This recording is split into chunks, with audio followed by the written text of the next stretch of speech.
The episode begins with Asahi, who is sleeping in his room, when the maid, Kun, enters and is surprised to find him there.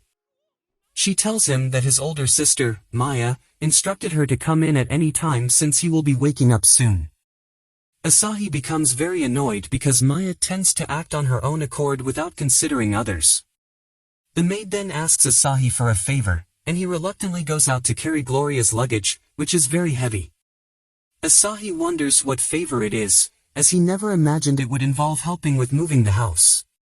The maid apologizes and thanks him for his help, stating that this is all he needs to carry from the inside, and now they only have to wait for their mistress to arrive. Asahi doesn't want her to apologize and admits that it was very exhausting, and he should pack the luggage before Gloria arrives. Then Asahi takes the vase and the maid informs him that it is an antique piece worth 1 million mani, so she asks him to be careful. This greatly worries Asahi, but the maid tells him that she was just joking. At that moment, Gloria arrives, screaming at the maids to let her leave the house, but they are stubborn and refuse to let her go alone.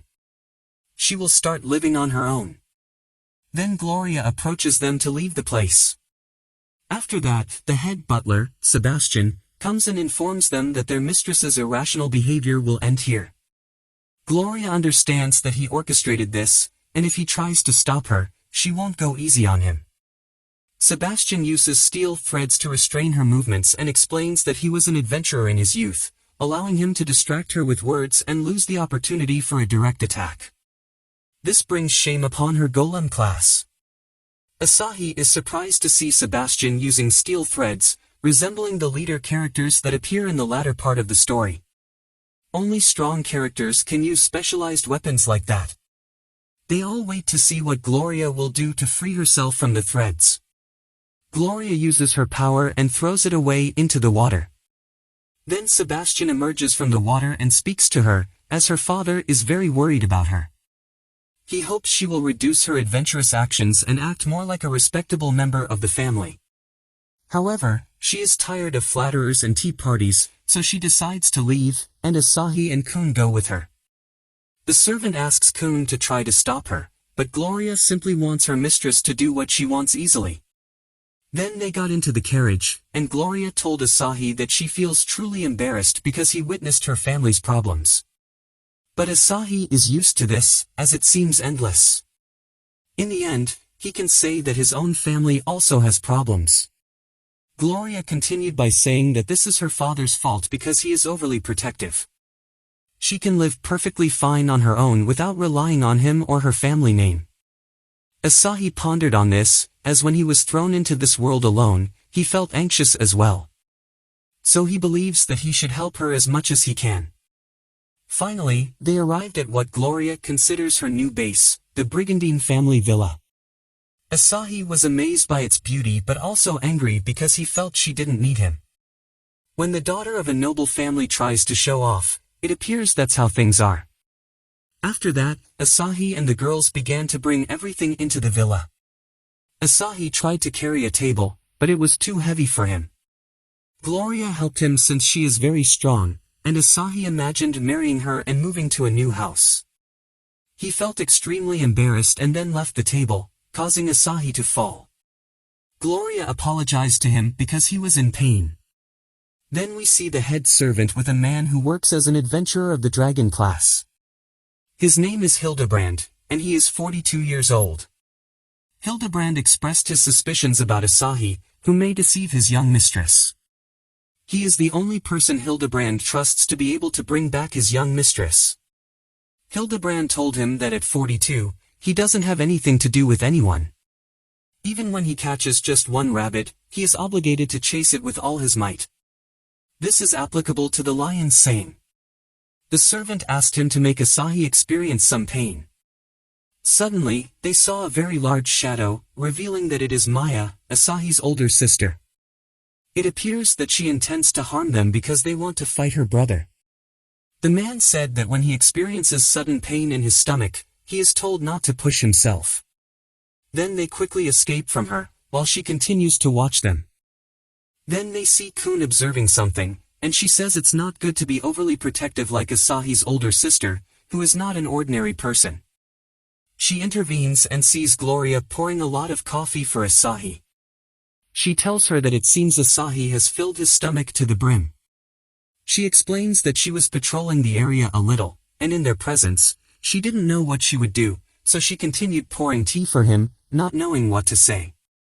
She tells Gloria that she is the only one she can rely on and asks if she has any brilliant ideas to keep Asahi here in the house. Gloria suggests that he could live with them as a worker, or she could find a reason for him to visit this house regularly and create a clan, using the mansion as its base. Kun remarks that she's smart as always. After that, Asahi talks to Kun, telling her that he knows she's on a break from eating, and if it concerns the clans, she can ask him anything. She says that if he establishes a clan, the guild would be very happy to have them. The same thing happened with Balmod, where if there is a famous clan nearby, it becomes the face of the guild. She asks him what name he will give his clan because it's necessary to submit the application, and she assures him he won't regret establishing his own clan as some tasks are exclusive to clans. Then Sophie appears and says that if he's going to establish a clan, she wants to be with him. She will be useful to him, and she trained her skills for him alone.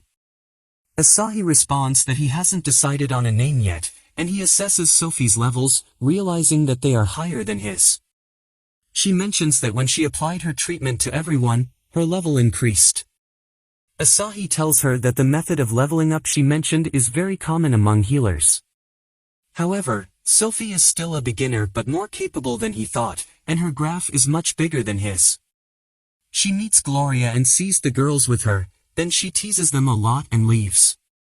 Kun tells him that Kun doesn't have any common sense or the ability to live alone, and if she didn't take care of her, she would die. She doesn't have any friends or successors she can rely on.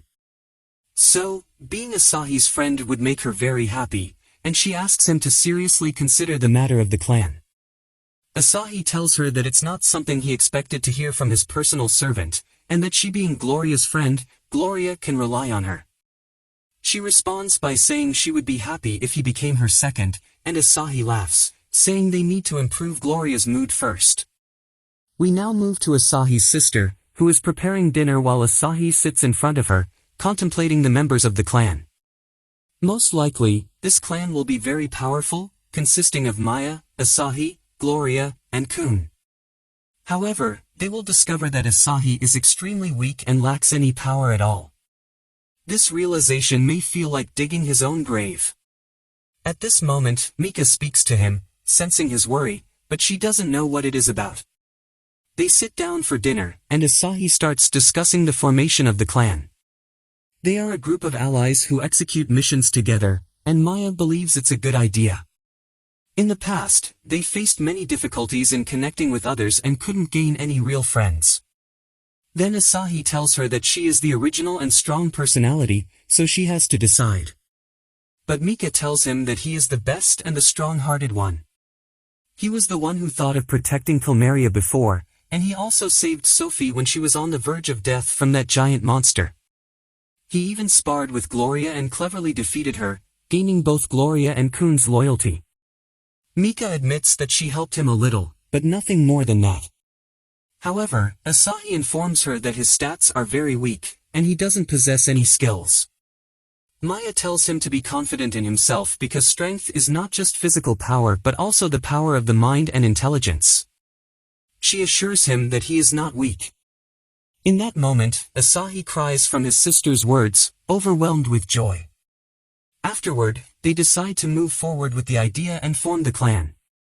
They gather with close people and present the idea to them. At the same time, something unexpected happens to Asahi. He transforms into a stone by a basilisk, a giant lizard-like monster capable of turning anyone who looks at it into stone. However, it was their mistake as they neglected it and kept searching for treasures in the great forest.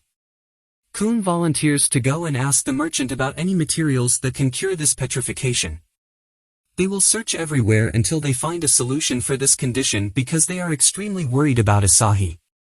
Maya tells Asahi to be patient and wait until they find the appropriate medicine for him. Asahi is devastated because he can hear and understand everything but cannot move at this time. Finally, Kun arrives and informs them that the merchant told her all the medicines are sold out and no longer available. Then Sophie tells them that she went to the temple but found nothing there to cure this condition. Gloria also informs them that she searched everywhere but couldn't find any remedy either. After hours of thinking, Maya suggests the idea of hot water. By placing the stone in hot water, it will dissolve. They try various methods and techniques to find a solution for Asahi's petrification, but nothing works. Suddenly, Cleimaria appears and uses her special healing enchantment, causing the petrification on Asahi to disappear instantly, and he is cured. They are amazed by Cleimaria's knowledge of using the healing enchantment. After that, Asahi and his companions go to the guild and establish their own clan. The guild employee is very happy for them and gives them the paperwork to formalize the clan. She asks for the name of the clan, and Asahi's friends suggest some names, but they can't agree on a specific one. They suggest that Asahi should name it, but he doesn't know any suitable names. At that moment, his sister completes the clan registration and tells them that the name doesn't matter, what matters is their bond as allies. Then the guild employee reveals the name written by Maya, which is Asahi's Supernova Team. And with that, the 10th episode comes to an end. Stay tuned for the next episode, and don't forget to subscribe to the channel and enable notifications to receive all the latest updates.